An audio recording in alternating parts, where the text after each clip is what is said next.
শরীরের স্বাভাবিক কাজকর্মের জন্য যেমন প্রোটিন, কার্বোহাইড্রেট এবং ফ্যাটের প্রয়োজন, তার পাশাপাশি ভিটামিন ও খনিজ লবণেরও প্রয়োজন। আর এই ভিটামিনগুলির অভাব হলেই নানাবিধ অসুখ আমাদের শরীরে বাসা বাঁধে। তবে দুর্ভাগ্যের হলেও সব ধরনের ভিটামিন নিয়ে আমাদের মধ্যে সচেতনতা নেই। আর তার মধ্যে অন্যতম হলো ভিটামিন বি12।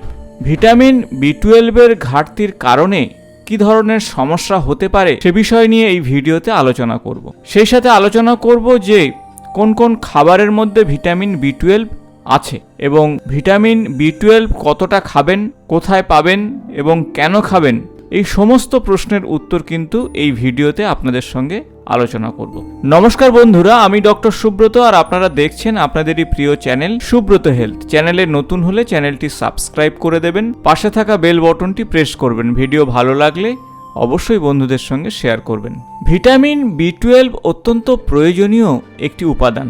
শরীরের বেশ কিছু গুরুত্বপূর্ণ কাজে ভিটামিন বি12 প্রয়োজন রয়েছে। আর ভিটামিন বি12 ঘাটতি ঘটলে আমাদের শরীরের বিভিন্ন সমস্যাগুলো চলে আসে। প্রথমে জেনে নেব যে ভিটামিন বি12 অভাবে শরীরে কি ধরনের লক্ষণ দেখা দিতে পারে। প্রথমত শারীরিক একটা দুর্বলতা আপনি অনুভব করবেন। মাথা মাঝে মধ্যে ভারী হয়ে যেতে পারে এবং মাথার যন্ত্রণার সমস্যা কিন্তু কম বেশি থাকতে পারে। ত্বকের রং ধীরে ধীরে ফ্যাকাশে হয়ে যেতে পারে, জিভ সাদা হয়ে যেতে পারে, কোষ্ঠকাঠিন্য, ডায়রিয়া বা খিদে না হওয়ার মতন সমস্যা বাড়বে। পেশির দুর্বলতা, চোখের দৃষ্টিশক্তি কমে যাওয়া, শরীরের মধ্যে একটা অসাড়তা ভাব, হৃদগতি কিছুটা বেড়ে যেতে পারে, এমনকি শ্বাসকষ্টও পর্যন্ত হতে পারে ভিটামিন বি12 অভাবে।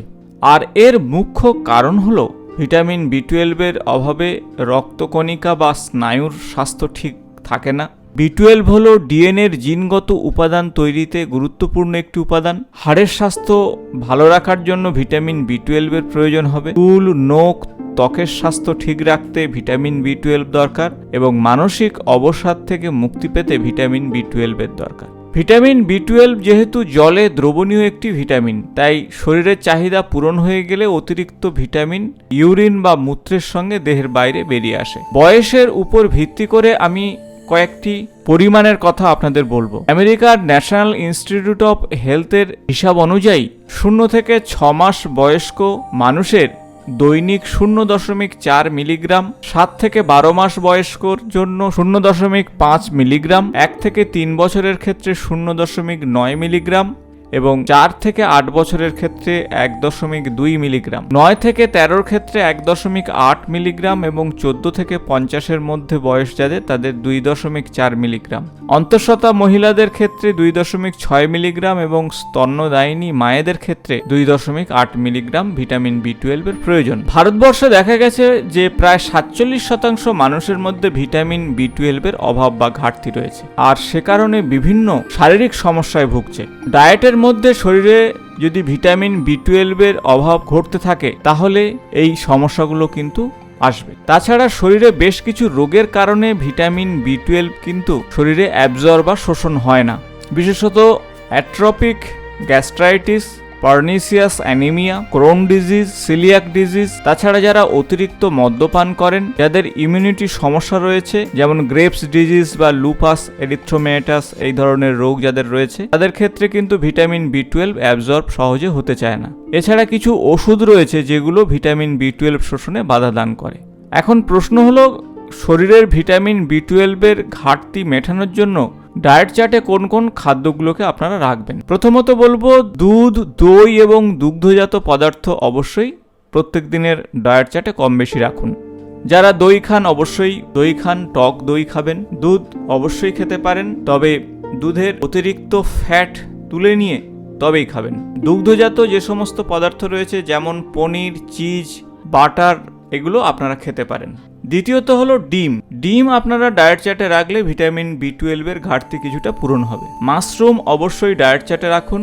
বিভিন্ন ধরনের মাংস এবং প্রাণীজ লিভারের মধ্যে কিন্তু ভিটামিন বি12 পাবেন। বিভিন্ন সামুদ্রিক মাছে কিন্তু ভিটামিন বি12 রয়েছে। ঢেঁকি ছেঁটা চাল এবং বিভিন্ন ধরনের গোটা শস্যের মধ্যে কিন্তু পাবেন ভিটামিন বি12। তাই ফর্টিফাইড ব্রেকফাস্টের ক্ষেত্রে অবশ্যই গোটা দানা শস্য রাখার চেষ্টা করুন। ক্লোরেল্লার মধ্যে প্রচুর পরিমাণে ভিটামিন বি12 রয়েছে, তাই ক্লোরেল্লা ট্যাবলেট হিসাবে আপনারা সাপ্লিমেন্ট পেয়ে যেতে পারেন বাজারে। তাছাড়া নরি নামক বিশেষ সিউইড, এর মধ্যেও প্রচুর পরিমাণে প্রোটিন, ফাইবার, আয়োডিন এবং ভিটামিন B12 পাবেন।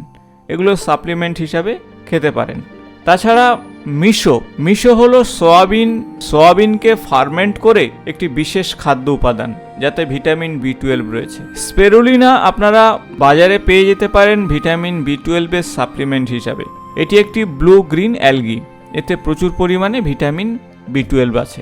নিউট্রিশনাল ইস্ট আপনারা বাজারে পেতে পারেন, যাতে কিন্তু ভিটামিন B12 পাবেন।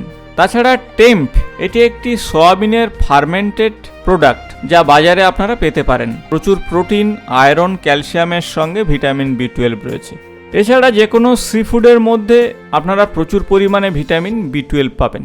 তাই এই ধরনের খাদ্যগুলো আপনাদের ডায়েট চার্টে কম বেশি রাখতে হবে, আর তাহলে দেখবেন ভিটামিন B12 এর ঘাটতি সহজেই পূরণ হবে। তাই নিজের খাদ্য তালিকাকে অবশ্যই পরিবর্তন করুন, পাশাপাশি অপ্রয়োজনীয় মেডিসিন থেকে নিজেদেরকে দূরে রাখার চেষ্টা করুন। অহেতুক ভয় পাওয়ার কোনো দরকার নেই। অনায়াসেই আপনারা ভিটামিন B12 এর সাপ্লিমেন্ট এবং খাদ্য একই সঙ্গে পাশাপাশি রেখে এই শারীরিক মারাত্মক সমস্যা থেকে নিজেদেরকে বের করে আনতে পারবেন। আশা করব ভিডিওটি ইনফরমেটিভ হয়েছে। ভালো লাগলে বন্ধুদের সঙ্গে অবশ্যই শেয়ার করবেন। এরকমই নতুন কোনো বিষয় নিয়ে অবশ্যই আগামী ভিডিওতে আপনাদের সঙ্গে আলোচনা করব। আপনারা সুস্থ থাকুন, স্বাভাবিক থাকুন। আজ এই পর্যন্ত। নমস্কার।